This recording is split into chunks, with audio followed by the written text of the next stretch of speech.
এ নিয়ে প্রতিবেদন থাকছে সংবাদের পরের অংশে। স্বাগত বিরতিহীন সকাল ৯টার ইন্ডিপেন্ডেন্ট সংবাদে আপনাদের সাথে আছি আমি জান্নাতুল ফেরদৌস সুবা এবং আমি রাকিব আহমেদ। আর এবারে জানিয়ে দেব প্রধান শিরোনাম।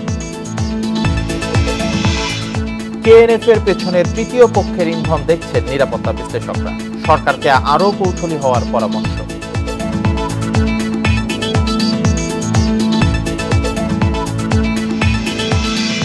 ঈদ সামনে রেখে রাজধানী ছাড়ছে মানুষ, ভোর থেকেই কমলাপুরে ভিড়, বাস টার্মিনালেও যাত্রীর চাপ।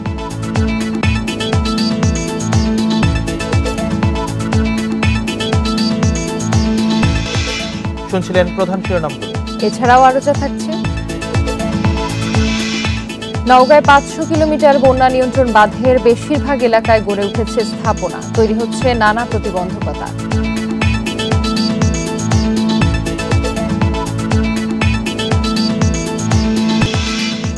শিরোনামের পর এবার বিস্তারিত। বান্দরবানের ৩ ব্যাংক লুট এবং থানচি থানায় আক্রমণের পর এবার আলীকদম ২৬ মাইল ডিম পাহাড় এলাকায় যৌথ বাহিনীর চেকপোস্টে হামলা করেছে সন্ত্রাসীরা। থানচি থানায় বৃহস্পতিবার রাত ৮:৩০ থেকে প্রায় ১ ঘন্টা সন্ত্রাসীদের সঙ্গে পুলিশের ব্যাপক গোলাগুলি চলে। গোলাগুলি থামলেও এলাকায় পরিস্থিতি এখনো থমথমে। এদিকে সন্ধ্যায় রুমা বাজার এলাকা থেকে অপহৃত সোনালী ব্যাংকের ম্যানেজার নিজামুদ্দিনকে উদ্ধার করেছে র্যাব। বৃহস্পতিবার রাত ৮টার দিকে থানচি থানায় হঠাৎ আক্রমণ করে সন্ত্রাসীরা। পুলিশ জানায়, থানার দক্ষিণ পূর্ব পাশের পাহাড় থেকে কে বা কারা গুলি ছুড়তে থাকে। থানা থেকে পুলিশ সদস্যরাও পাল্টা গুলি ছুড়ে। রাত ৮:৩০ থেকে ৯:৩০ পর্যন্ত গোলাগুলির পর পরিস্থিতি শান্ত হয়। এ সময় ৪০০ থেকে ৫০০ রাউন্ড গুলি বিনিময় হয় বলে ধারণা পুলিশের। আমাদের থানার থেকে এবং আমাদের বাজারে পজিশনের একটা টিম ছিল, ওই জায়গা থেকে কাউন্টার ফায়ার হচ্ছে আমাদের পুলিশের লোকজন। আর আজকে আমি বান্দরবান সদরে এসে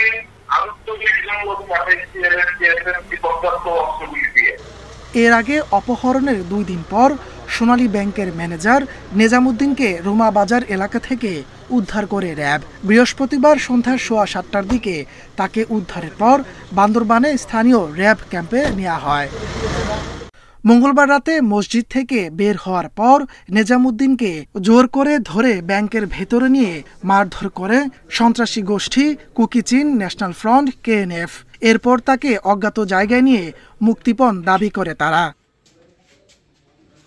ইন্ডিপেন্ডেন্ট নিউজ। বান্দরবানের পরিস্থিতি নিয়ে আরো জানাতে যোগ দিচ্ছেন সহকর্মী মংখিং মার্মা। মংখিং, হামলার বিষয়ে বিস্তারিত কি জানা গেছে? আইন শৃঙ্খলা বাহিনী নিরাপত্তা নিশ্চিতে কি পদক্ষেপ নিচ্ছে? সার্বিক পরিস্থিতি কি দেখছেন?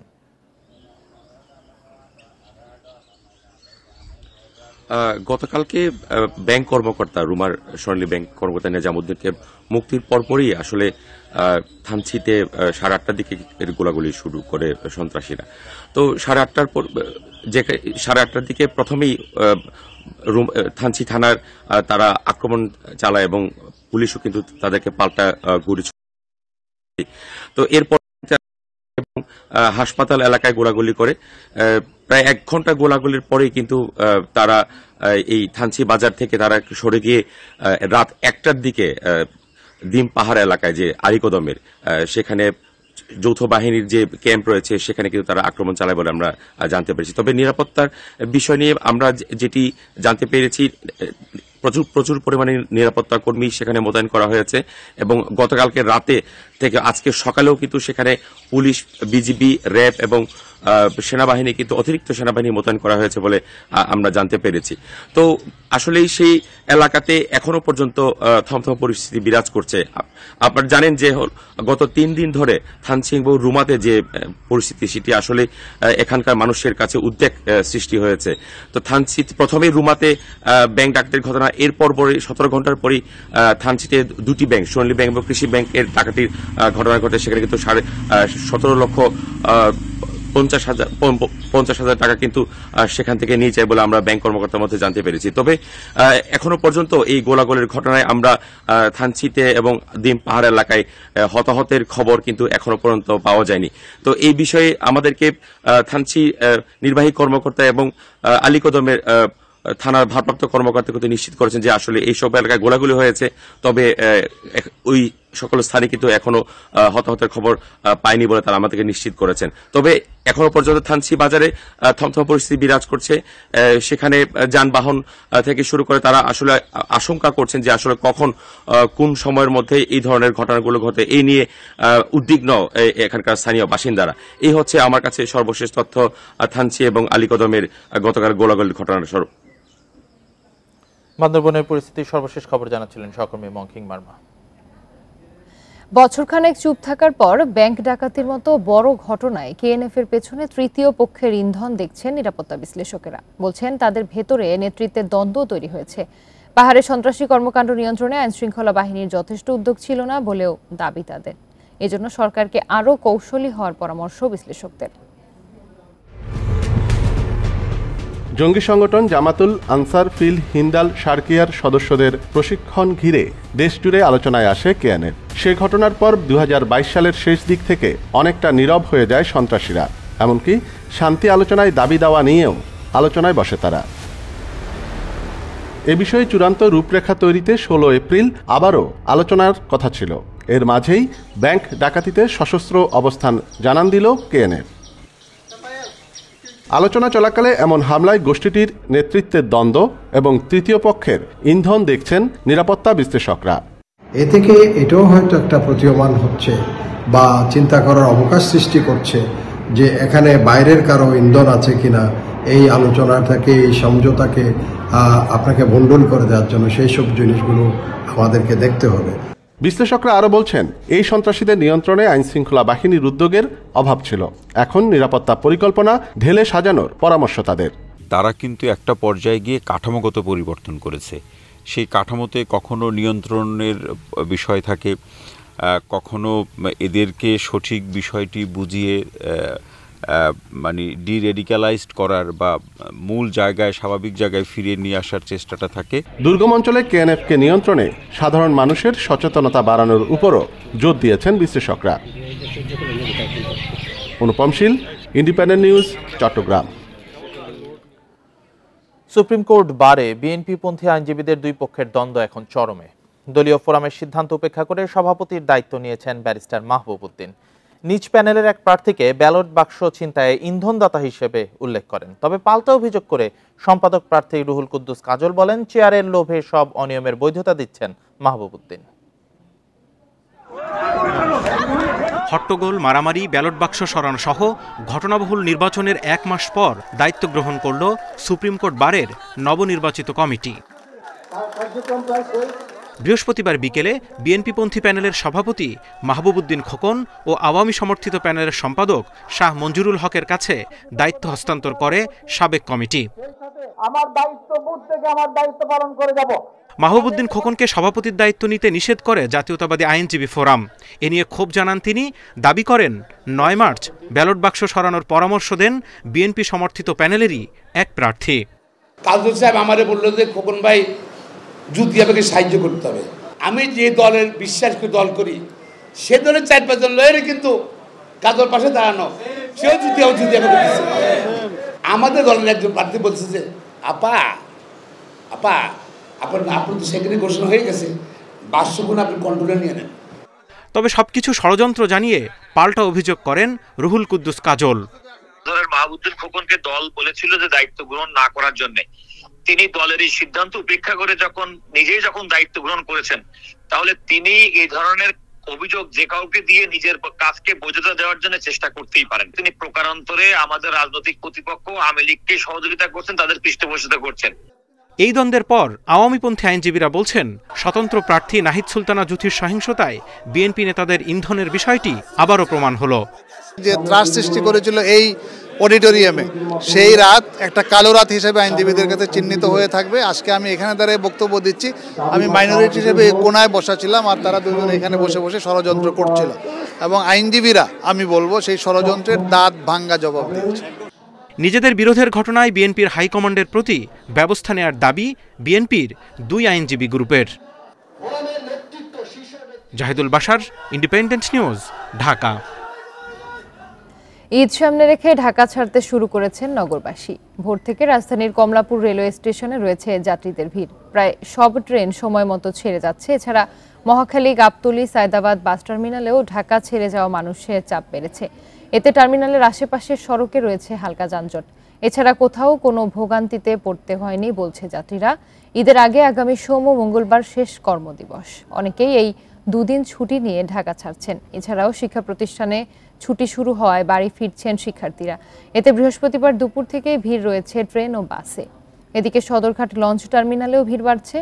যাত্রী বাড়লেও লঞ্চের সংখ্যা বাড়ানো হবে বলছে কর্তৃপক্ষ।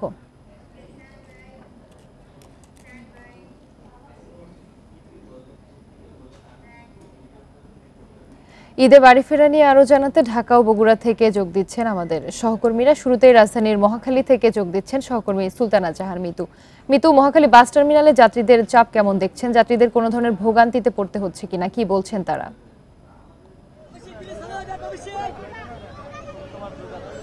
চাঁদ দেখা সাপেক্ষে আগামী 4 থেকে 5 দিন পরে অনুষ্ঠিত হবে পবিত্র ঈদ উল ফিতর। কিন্তু এই মহাখালী বাস টার্মিনালে আজকে থেকেই যেটা বলবো যে গত বৃহস্পতিবার থেকেই যাত্রী চাপ আমরা দেখছি বিভিন্ন বাস, রেল এবং নৌপথে। তবে যাত্রী ভোগান্তির চিত্র আমাদের চোখে পড়েনি। এখানে বেশ ভালো সংখ্যক যাত্রী উপস্থিতি আমরা দেখছি সকাল থেকেই, এবং সকলেই আসলে তাদের নির্ধারিত পরিবহনে চেপে তারা যাচ্ছেন। টিকিট কালোবাজারি বা বাড়তি ভাড়া আদায়ের কোনো দৃশ্য আমাদের চোখে পড়েনি। একটি বিষয়, এবার যেহেতু লম্বা একটি ঈদের ছুটি পেতে যাচ্ছেন মানুষ, সেই কারণে ঈদ যাত্রায় ভোগান্তি কম হবে বলে ধারণা করা হচ্ছে। কারণ এই লম্বা সময়টাতে মানুষ আসলে ভাগে ভাগে ঈদে বাড়ি যাবেন এবং বাড়ি থেকে কর্মস্থল রাজধানীতে ফিরবেন। একটি বিষয় যে এই ঈদ যাত্রার নিয়ে আসলে জানতে চেয়েছিলাম যাত্রী সাধারণের কাছে, সকলেই সন্তুষ্টির কথা জানিয়েছেন এবং ঈদের ছুটি আসলে এখনো অফিসিয়ালি শুরু হয়নি। তারপরও ভোগান্তি এড়াতেই অনেকেই পরিবারকে গ্রামের বাড়িতে পাঠিয়ে দিচ্ছেন, সেটা আমাদেরকে বলছেন। এছাড়া ভোগান্তি এড়াতে এবার কিন্তু আইন শৃঙ্খলা বাহিনীও তৎপর রয়েছে। আমরা যেটা জেনেছি যে একদিন আগেই ডিএমপি কমিশনার জানিয়েছেন যে টিকিট কালোবাজারি সহ সড়ক দুর্ঘটনার রোধে ঢাকার আশেপাশের 4টি জেলার সাথে সমন্বয় করে তারা কাজ করবেন। ঢাকার প্রবেশ এবং বাহিরের যে 11টি পথ রয়েছে সেই পথগুলোতে তারা সতর্ক থাকবেন যেন ফিটনেসবিহীন কোনো যানবাহন ঈদকে সামনে রেখে সড়কে নামতে না পারে।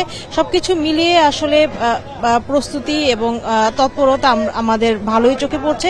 তবে এখনো যেহেতু আনুষ্ঠানিকভাবে ঈদের ছুটি শুরু হয়নি, তাই ঈদের ছুটি শুরুর আগ মুহূর্তে আসলে কি পরিস্থিতি হয় সেটি আসলে দেখার একটি বিষয়। তবে আমরা ধারণা করছি যেহেতু এবার লম্বা একটি সময় ধরে ঈদের ছুটি থাকবে, তাই মানুষের ভোগান্তি আসলে অন্য বারের তুলনায় কম হবে। ধারণা করা হচ্ছে এবার ঈদ উপলক্ষে রাজধানী ছাড়বে প্রায় 1.5 কোটি মানুষ। তাই 1.5 কোটি মানুষের ঈদ যাত্রাকে নির্বিঘ্ন করতে কিন্তু আসলে সংশ্লিষ্ট সকল পক্ষই তৎপর রয়েছে। তারপর প্রতি বছর কিছু অনাকাঙ্ক্ষিত অনভিপ্রেত ঘটনা আমরা ঘটতে দেখি, বিশেষ করে সড়ক দুর্ঘটনার মতো মর্মান্তিক ঘটনা আমরা ঘটতে দেখি। তো এবার আসলে প্রত্যাশা করছি তেমন কোনো ঘটনা না ঘটুক এবং যাত্রী সাধারণ যেন নিরাপদে এবং নির্বিঘ্নে তাদের বাড়িতে পৌঁছাতে পারে। এবং এখানে এই মহাখালী বাস স্টেশনে সকাল থেকে আসলে ঈদ যাত্রার যে আনন্দ, সে আনন্দ আমরা যাত্রীদের চোখে মুখে দেখতে পাচ্ছি। এখন পর্যন্ত এই ছিল সবশেষ। মিতু, আপনি আমাদের সাথেই থাকুন। এবার আমরা একটু ঢাকার বাইরের পরিস্থিতি জানবো। সড়কের পরিস্থিতি জানাতে এবার বগুড়া থেকে যোগ দিচ্ছেন সহকর্মী হাসিবুর রহমান। হাসিবুর, মহাসড়কে যানবাহনের চাপ বেড়েছে কিনা, কি পরিস্থিতি দেখছেন? হ্যাঁ, গতকাল বিকেল থেকে আসলে উত্তরবঙ্গগামী যানবাহনের চাপ কিছুটা বেশি হয়েছে। আমি যে জায়গাটিতে রয়েছি এটি রাজশাহী রংপুর বিভাগের খুবই গুরুত্বপূর্ণ একটি পয়েন্ট, বিশেষ করে যেটি বগুড়া শহরতলির বনানী এলাকায়। রংপুর বিভাগের 8 জেলার পাশাপাশি উত্তরাঞ্চলের মোট 11টি জেলার যানবাহন ঠিক এই মোড়টি অতিক্রম করে তাদের গন্তব্যে যায় এবং সে কারণে এইখানকার ব্যবস্থাটা একটু বেশি গুরুত্বপূর্ণ এবং সেখানকার যে দায়িত্বশীল কর্মকর্তা রয়েছেন তারাও বলছেন যে এখানকে বেশি গুরুত্ব দেওয়া হয়েছে। কিন্তু তারপরেও আমরা দেখছি দেখতে পাচ্ছি যে বেশ কিছু যানবাহনের চাপের কারণে এখানে সবসময় এক ধরনের যানজট লেগেই আছে।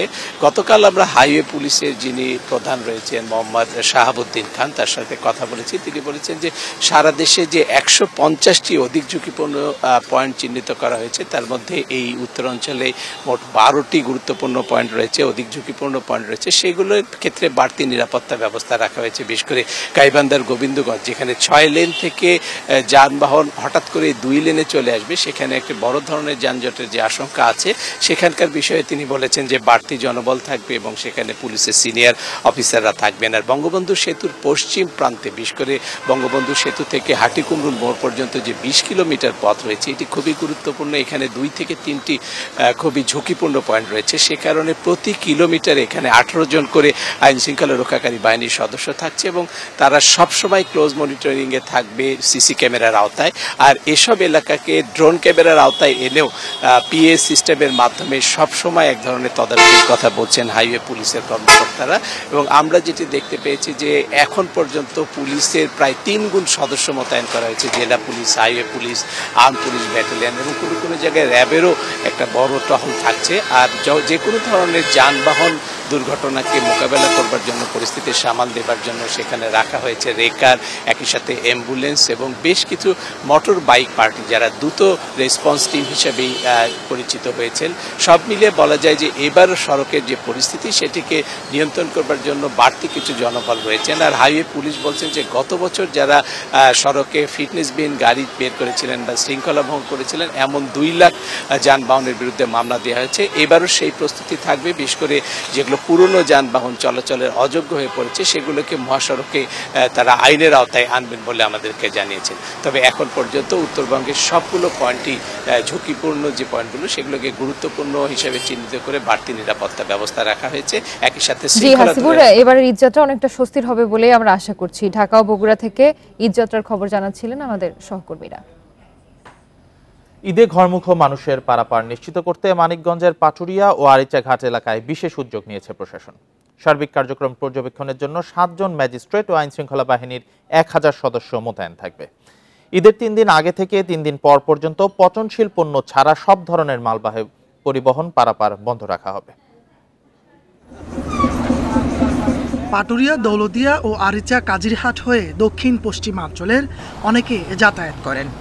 তাদের ঈদযাত্রা নির্বিঘ্ন করতে বেশ কিছু পদক্ষেপ নিয়েছে প্রশাসন। পাটুরিয়া, দৌলতদিয়ার 4টি ঘাট দিয়ে চলবে 15টি ফেরি এবং আলাদা ঘাট দিয়ে চলবে 30টি লঞ্চ। আরিচা কাজিরহাটের 2টি ঘাট দিয়ে চলবে 5টি ফেরি এবং আলাদা ঘাট দিয়ে চলবে 13টি লঞ্চ ও 41টি স্পিডবোট। যদি ফেরিগুলো এসে সরাসরি লোড আনলোড করতে পারে, তাহলে সেখানে গাড়ির সংখ্যা যতই বৃদ্ধি পাক, আমরা আশা করছি ইনশাল্লাহ আমাদের সেই সক্ষমতা আছে। লঞ্চ ও স্পিডবোটে অতিরিক্ত যাত্রী ওঠানামা বন্ধে কাজ করবে নৌ পুলিশ।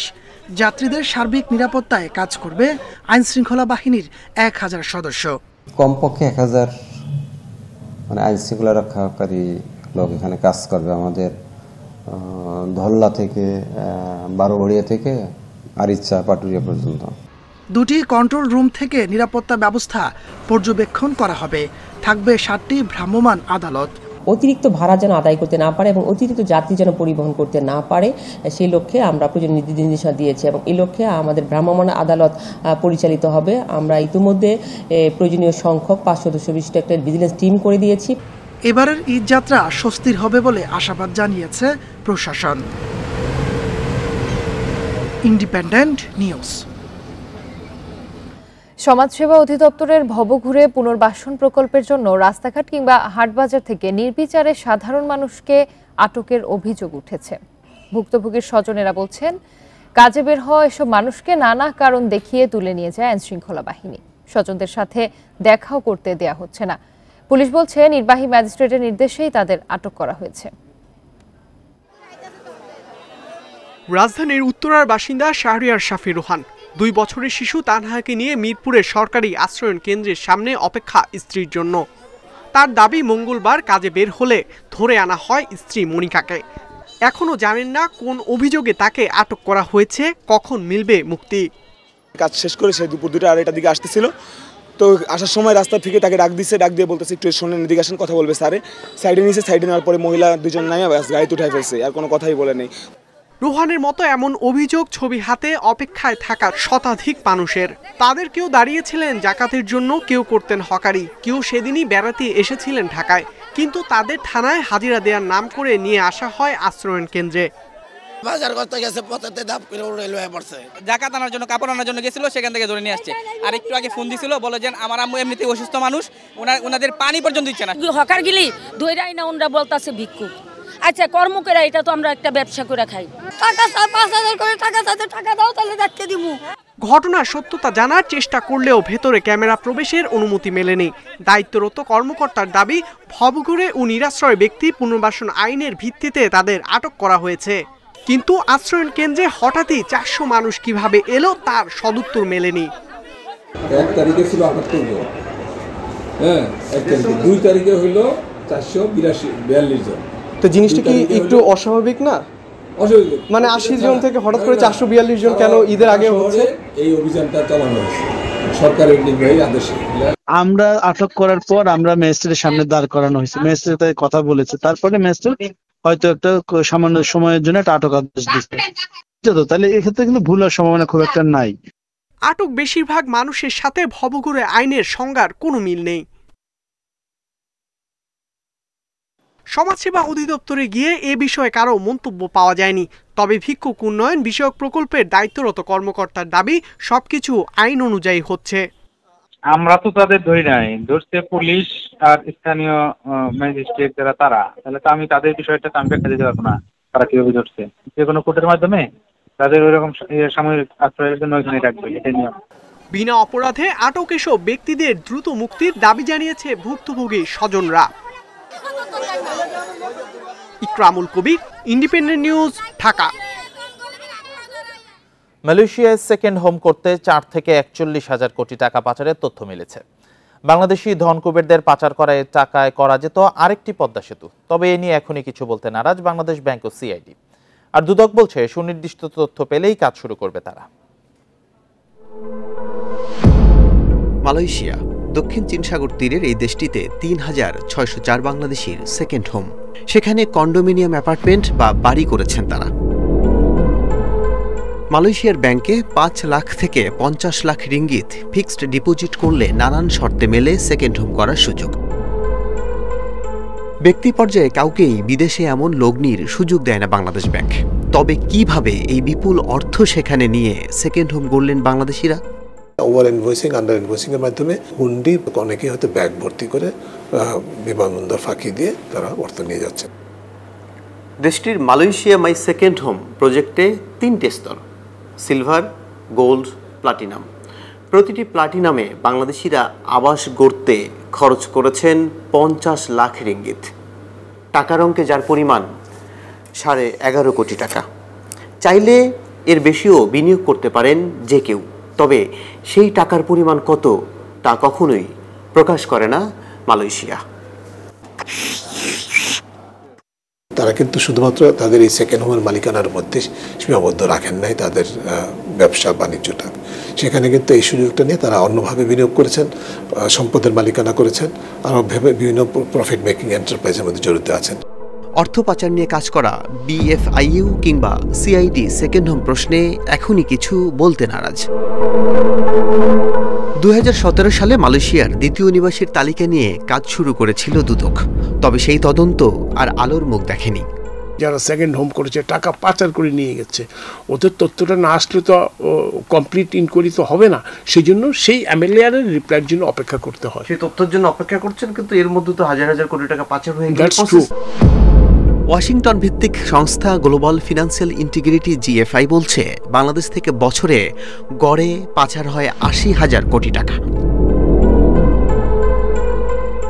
আল আমিন হক অহন, ইন্ডিপেন্ডেন্ট নিউজ, ঢাকা।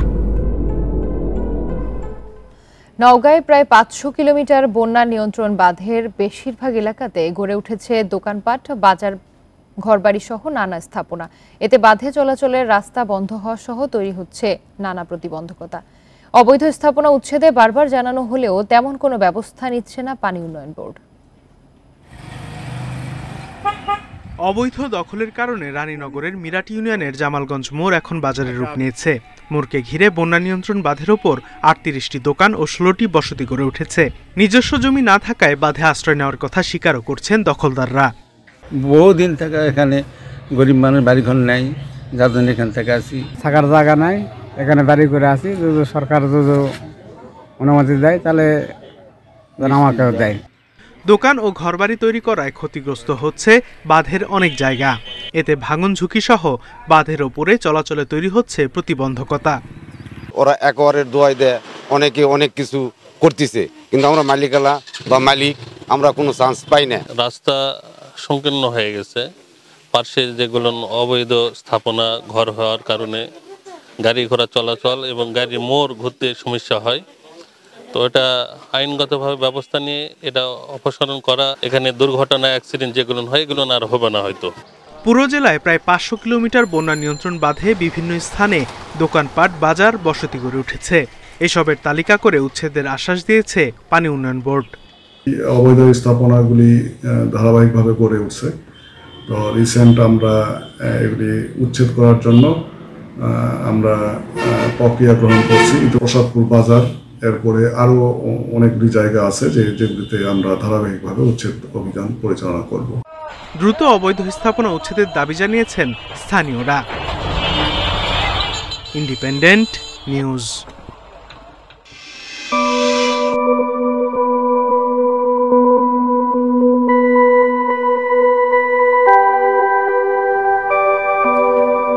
এপ্রিল পূর্ণগ্রাস সূর্যগ্রহণের সাক্ষী হতে যাচ্ছে বিশ্ব। তার আগেই বিশেষ কার্যক্রম হাতে নিয়েছে যুক্তরাষ্ট্রের একটি স্কুল। শিক্ষার্থীদের সূর্যগ্রহণের বৈজ্ঞানিক ব্যাখ্যা জানানোর পাশাপাশি সাহিত্যকর্ম এবং সংস্কৃতি সম্পর্কে বিশেষ পাঠদান করা হচ্ছে। নানা ধরনের কারুশিল্পের মাধ্যমে খেলার ছলে শেখানো হচ্ছে সূর্যগ্রহণের বিভিন্ন তথ্য।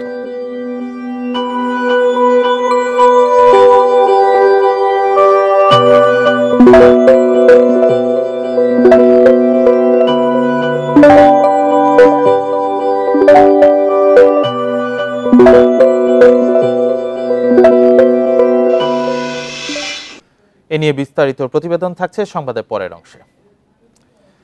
এদিকে খাগড়াছড়িতে নতুন বছরকে বরণ ও পুরনোকে বিদায় জানাতে আয়োজন করা হচ্ছে বৈশাখী উৎসবের। খাগড়াছড়ির পার্বত্য জেলা পরিষদ ও ক্ষুদ্র নৃগোষ্ঠীর সাংস্কৃতিক ইনস্টিটিউট এর উদ্যোগে অনুষ্ঠিত হচ্ছে বর্ণিল শোভাযাত্রা। এই বিষয়ে আরো জানাতে যোগ দিচ্ছেন সহকর্মী সমীর মল্লিক।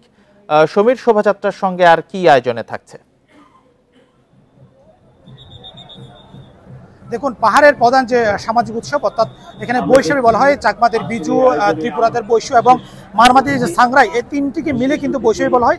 এই বৈশাখীকে কেন্দ্র কিন্তু পার্বত্য চট্টগ্রামে আজ থেকে এবং গতকালকে কিন্তু শুরু হয়েছে। আজ থেকে সরকারিভাবে যে আনুষ্ঠানিকতা সেটা শুরু হয়েছে। আমরা দেখছি এখন এই মুহূর্তে রয়েছে খাগড়াছড়ি টাউন হলে, সেখানে খাগড়াছড়ি পার্বত্য জেলা পরিষদ এবং খাগড়াছড়ি ক্ষুদ্র নৃগোষ্ঠীর যে সাংস্কৃতিক ইনস্টিটিউট রয়েছে তার উদ্যোগে কিন্তু আজকে যে বৈশাখী র্যালি, সবচেয়ে বড় যে আয়োজন সরকারিভাবে, সেটা কিন্তু আজকে উদযাপন করা হবে। একটু পরে এটা র্যালি উদ্বোধন হবে। খাগড়াছড়িতে আজকে যে র্যালি শুভ উদ্বোধনের যে প্রধান অতিথি থাকবেন পার্বত্য চট্টগ্রাম বিষয়ক মন্ত্রণালয়ের প্রতিমন্ত্রী কুজেন্দ্রলাল ত্রিপুরা। আপনি জানেন বৈশাখীকে কেন্দ্র করে এক ধরনের একটা উৎসবের রং ইতিমধ্যে তৈরি হয়েছে এবং এই রং কিন্তু আগামী 15 এপ্রিল পর্যন্ত চলবে। আপনি জানেন চাকমাদের যে ফুল বিজু, এটার মধ্য দিয়ে কিন্তু চাকমাদের যে 3 দিনের যে আনুষ্ঠানিকতা সেটা শুরু হয়। একই সাথে এখানে ত্রিপুরাদেরও 3 দিনের একটা মূল আনুষ্ঠানিক রয়েছে, অর্থাৎ চৈত্র মাসের শেষ 2 দিন এবং নতুন বছরকে বরণকে কেন্দ্র করে কিন্তু ত্রিপুরারা তাদের যে বৈশু উৎসব সেটা পালন করে।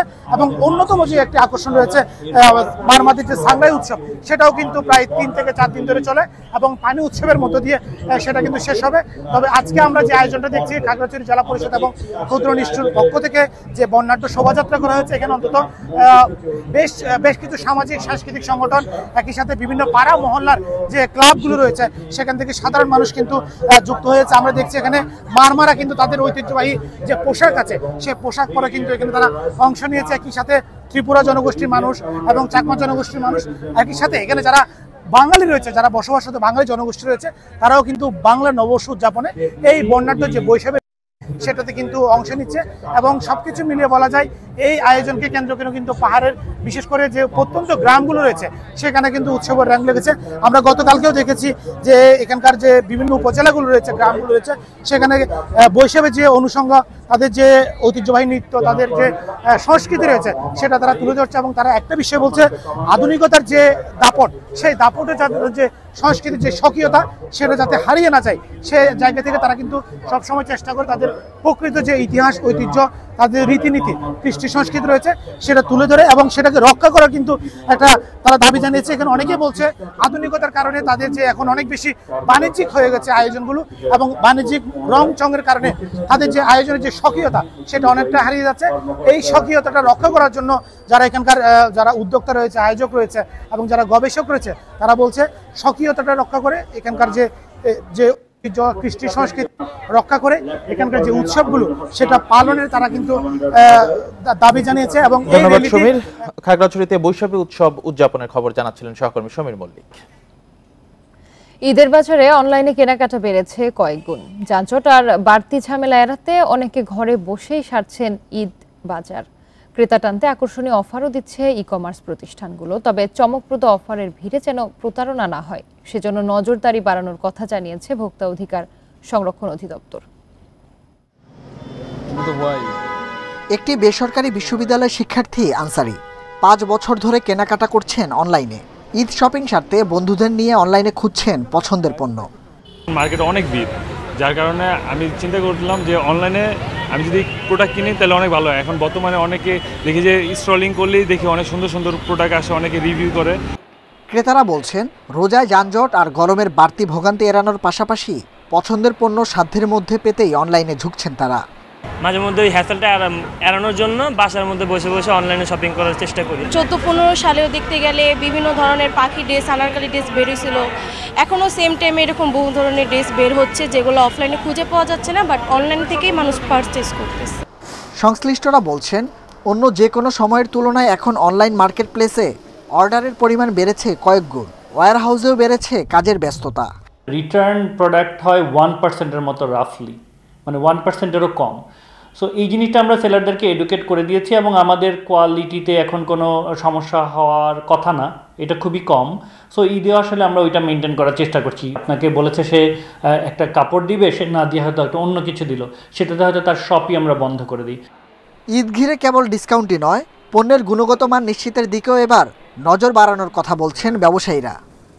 আপনি মার্কেটে যে সময় নষ্ট করতে হবে না বা অন্য রাস্তায় সময় নষ্ট করতে হবে না। যতগুলা ব্র্যান্ড আছে, পাঞ্জাবি বলেন, কসমেটিক্স বলেন, ঈদ উৎসবে যে কেনাকাটা আছে আমরা কিন্তু স্বল্প মূল্য এবং সব ধরনের কাস্টমারদের জন্য, নিম্নবিত্ত, মধ্যবিত্ত, উচ্চবিত্ত, সব ধরনের ক্যাটাগরিজ ওয়াইজ সব ধরনের প্রোডাক্ট আপনারা কিউকমে আপনারা পাবেন। অনলাইনে পণ্য অর্ডার করে অনেকেই সঠিক পণ্য বুঝে না পাওয়ার অভিযোগও রয়েছে। বাড়তি ছাড়ের প্রলোভনে কেউ যেন প্রতারণা করতে না পারে সেজন্য কঠোর অবস্থানে রয়েছে জাতীয় ভোক্তা অধিকার সংরক্ষণ অধিদপ্তর। মিথ্যা অফার বা মিথ্যা বিজ্ঞাপনে আপনারা প্রলুব্ধ হবেন না। যে অনেকগুলো ফেক প্রতিষ্ঠান যখন তারা বিভিন্ন আইডি দিয়ে এইগুলো অনলাইনে অফার দেয়, তাদেরকে কিন্তু আমরা ট্র্যাক করতে পারছি না। কিন্তু যেখানে কোনো অভিযোগ পাচ্ছি, যাকে ট্র্যাক করা যাচ্ছে, তাদের বিরুদ্ধে কিন্তু আমাদের আইন অনুযায়ী আমরা ব্যবস্থা নিচ্ছি। আমি সেক্ষেত্রে বলবো যে অনলাইনে কেনাকাটার ক্ষেত্রেও আপনি সচেতন হবেন, আপনি রিভিউ দেখবেন। অনলাইন কেনাকাটায় গ্রাহক সচেতনতা বাড়ানোর উপর জোর দিচ্ছেন খাত সংশ্লিষ্টরা। যেসব প্রতিষ্ঠান গ্রাহকের আস্থা হারাবে তাদের বিরুদ্ধে ব্যবস্থা নেওয়ারও দাবি জানান তারা। Nahid Kamal, Independent News, Dhaka. বরিশাল, কুষ্টিয়া, জয়পুরহাট ও পটুয়াখালীর কলাপাড়ায় জমে উঠেছে ঈদের কেনাকাটা। মেয়েদের নানা নামের পোশাকের পাশাপাশি ছেলেদের পাঞ্জাবির চাহিদা বেশি। ফুটপাতের দোকানগুলোতেও বেড়েছে বেচাকেনা। ক্রেতা ও বিক্রেতাদের নিরাপত্তায় কড়া নজর রাখছে পুলিশ। নায়রা, আলিয়া কাট, সারারা, গারারা এমন বাহারি নামের মেয়েদের পোশাক এবার দখল করেছে কুষ্টিয়ার বাজার। বেচাকেনাও ভালো, তবে ক্রেতাদের অভিযোগ পছন্দের পোশাক পাওয়া গেলেও দাম বেশি। গেলবারের থেকে আমাদের বেচাকেনার চাপটা এবার একটু বেশি, আর গেলবারের পোশাকের তুলনায় আমাদের পোশাকের এবারে ব্যতিক্রম আছে। আমি একটি পাঞ্জাবি কিনেছি, আর আমি কয়েকটা গেঞ্জি কিনেছি, আর একটি শার্ট কিনেছি। জয়পুরহাটে দেশি বিদেশি শাড়ি, 3 পিসের পাশাপাশি পছন্দের পাঞ্জাবি ও শার্ট প্যান্ট কিনতে বিপণী বিতানগুলোতে ঘুরছেন ক্রেতারা। জুতা, স্যান্ডেল ও কসমেটিক্সের দোকানেও ভিড় বেড়েছে। শিশুরাও পিছিয়ে নেই কেনাকাটায়। বিক্রেতারা জানান এবার ঈদে পণ্য বৈচিত্র্য আছে, বিক্রিও ভালো। পদ্মজা, আলিয়া কাট এগুলান বাংলাদেশি পণ্যগুলান বেশি চলতেছে। কাস্টমারের চাহিদা অনুযায়ী দেশি প্রোডাক্টের মানে ব্যাপক সাড়া আছে। বরিশাল নগরীর দক্ষিণ চকবাজার, ফজলুল হক এভিনিউ, লঞ্চঘাট ও সিটি মার্কেট এলাকার ফুটপাতে দোকানগুলো জমে উঠেছে। পাঞ্জাবি, শার্ট, প্যান্ট, জুতা, লুঙ্গি সহ শিশুদের মনকাড়া পোশাকের পসরা সাজিয়েছেন দোকানিরা। কম দামে পণ্য কিনতে পেরে ভিড় করছেন নিম্ন আয়ের মানুষ। বড় মার্কেটে গেলে দেখা গেছে ওই জায়গায় অনেক দাম, তার জন্য আমরা ওই জায়গা দিয়ে না কিনে এই জায়গা দিয়ে খুব কম দামে কিনতে পারি এবং অনেক ভালো জিনিস কিনতে পারি। প্যান্ট আমাদের কাছে বিভিন্ন রেটের আছে, 200 আছে, 250 আছে, 150 আছে, আর কি মিনিমাম 150 টাকা। পটুয়াখালী কলাপাড়াতেও বিপণী বিতানের পাশাপাশি ফুটপাতে দোকানগুলোতেও বেচাকেনা বেড়েছে। নিজের ও পছন্দের মানুষের জন্য পণ্য কিনছেন যে যার সাধ্যমতো। সবার জন্য কেনাকাটা করার জন্য আসছি, আত্মীয়স্বজন সবার জন্য কিনেছি, নিজের জন্য কিনেছি। বেচা কিনা মোটামুটি ভালো হচ্ছে, আমাদের কাস্টমার দিনের দিন বেড়ে চলছে। ক্রেতা ও বিক্রেতাদের নিরাপত্তায় সব জেলা উপজেলাতে নজরদারি বাড়িয়েছে আইনশৃঙ্খলা রক্ষাকারী বাহিনী। Tanzil Hasnat, independent news. চলচ্চিত্র শিল্প ঈদ কেন্দ্রিক হয়ে পড়ায় হলগুলোর উন্নতি হচ্ছে না, এই অভিযোগ মালিকদের। এদিকে এবার ঈদে ব্যবসার জন্য মাল্টি ও সিঙ্গেল স্ক্রিন মিলিয়ে প্রস্তুত 1.5 শতাধিক হল, যদিও বছরের অন্য সময়ে অর্ধেকই বন্ধ থাকে। এবার মুক্তির দৌড়ে আছে 13টি চলচ্চিত্র, সব একসঙ্গে মুক্তি পেলে ব্যবসা করা নিয়েও শঙ্কায় সংশ্লিষ্টরা। ঈদ এলেই শুরু হয় সিনেমা মুক্তির প্রতিযোগিতা, হলগুলোকে নতুন করে সাজাতে তোড়জোড় শুরু হয়। এবারও ঈদ ঘিরে 13টি সিনেমা মুক্তির তালিকায়। বেশ কয়েক বছর ধরেই এমনই চিত্র দেশের চলচ্চিত্র শিল্পের। বছরের অন্য সময়ে 60 থেকে 70টি হলে সিনেমা চলে, তবে ঈদে এ সংখ্যা বেড়ে দ্বিগুণ হয়। মাল্টি স্ক্রিন ও হাতে গোনা কয়েকটি সিঙ্গেল স্ক্রিন বাদে অন্য হলের পরিবেশ নিয়ে রয়েছে বিস্তর অভিযোগ। ফ্যানের উপরে নির্ভর করে, এই যে করোনা গেছে পরের থেকে মানে এসি নষ্ট হয়েছে, নষ্ট অবস্থায় আছে। আগে তো ছবি মারামারি ছবি ধুমধারা করতো মানুষ, সকাল থেকে মর্নিং শুট থেকে পাঁচশো পুরা ফুল যেত হলে, যে আগের মতন ব্যবসা নেই হলে।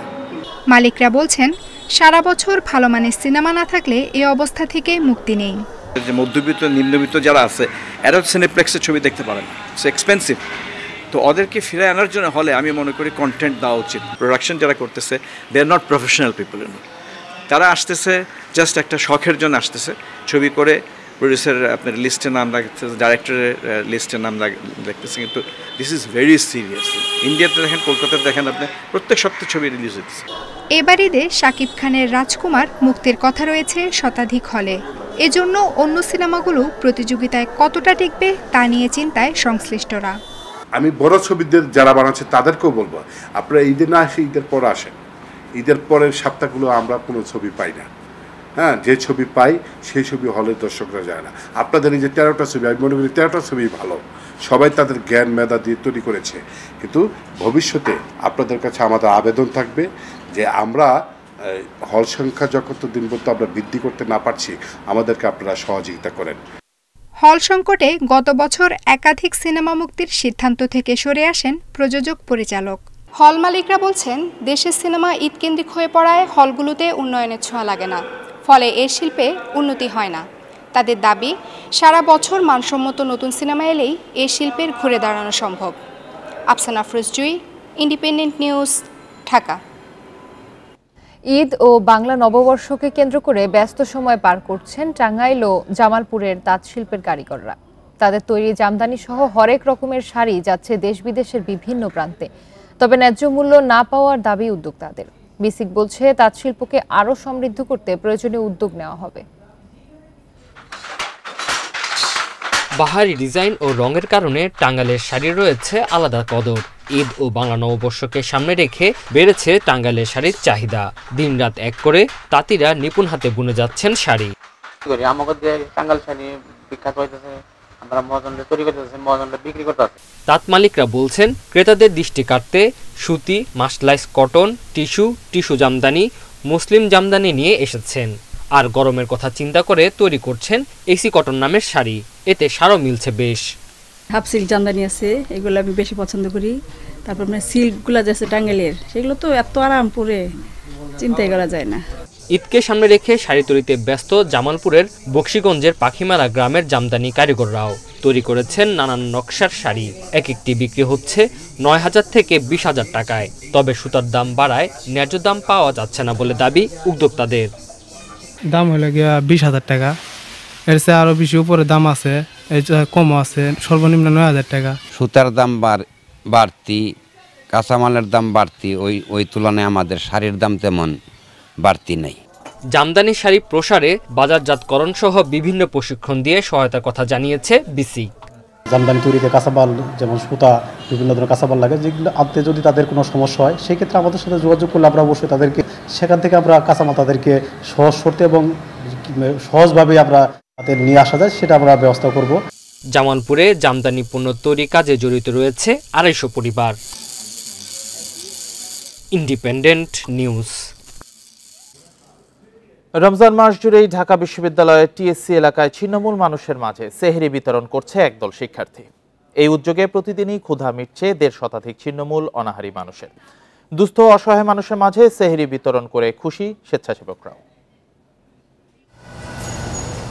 বৃহস্পতিবার রাত 3:30 ঢাকা বিশ্ববিদ্যালয়ের মেট্রো স্টেশনের নিচে সেহরির অপেক্ষায় রিকশা চালক মতি মিয়া। বিনামূল্যে শিক্ষার্থীদের দেয়া উন্মুক্ত সেহরিখানায় খেতে এসেছেন তিনি। আমরা রাতে পথ চলি, আমাদের সুবিধা হয়। মতি মিয়ার মতো খেটে খাওয়া ও ছিন্নমূল অনেকেই সেখানে ভিড় করেছেন সেহরির আশায়।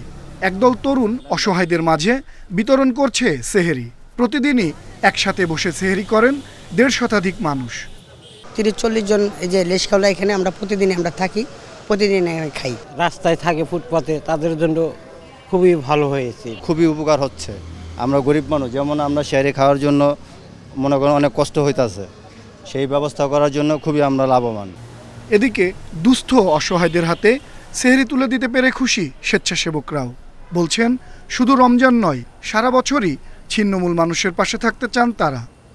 যারা ছিন্নমূল আছেন তাদের জন্যই আমাদের এই উদ্যোগটা নেওয়া, যাতে তারা দুমুঠো খেয়ে সেহরিতে তারা রোজা রাখতে পারে। এটাই হচ্ছে আমাদের মেইন উদ্দেশ্য। রাস্তায় কিছু পথচারী থাকেন যারা কোথায় সেহরি করবেন বা কোথায় ইফতারি করবেন এই ধরনের নিশ্চয়তা থাকে না। এর জন্যই আসলে আমাদের এই উন্মুক্ত সেহরিখানার আয়োজন। যার খাবার সাজানো থাকে রাস্তার পাশে, যার যার প্রয়োজন শেষে বসে খেয়ে নিতে পারে। খোলা আকাশের নিচে বসবাস করা ও অসহায়দের সাহায্যে সমাজের বিত্তবানদের এগিয়ে আসার আহ্বান জানিয়েছেন তরুণরা। আনোয়ার সাদাত নূর, ইন্ডিপেন্ডেন্ট নিউজ, ঢাকা। ঈদকে সামনে রেখে রাজধানীর বাজারগুলোয় আবারও বেড়েছে মুরগির দাম। বাজার পরিস্থিতি নিয়ে আরো জানাতে ঢাকা থেকে যুক্ত হচ্ছেন আমাদের সহকর্মী শাহিদ আহমেদ। শাহিদ, কারণ বাজারে আজকের পরিস্থিতি কি দেখছেন? সামনেই আসন্ন ঈদ উল ফিতর, তো কোনো পণ্যের দাম বেড়েছে কিনা জানাবেন।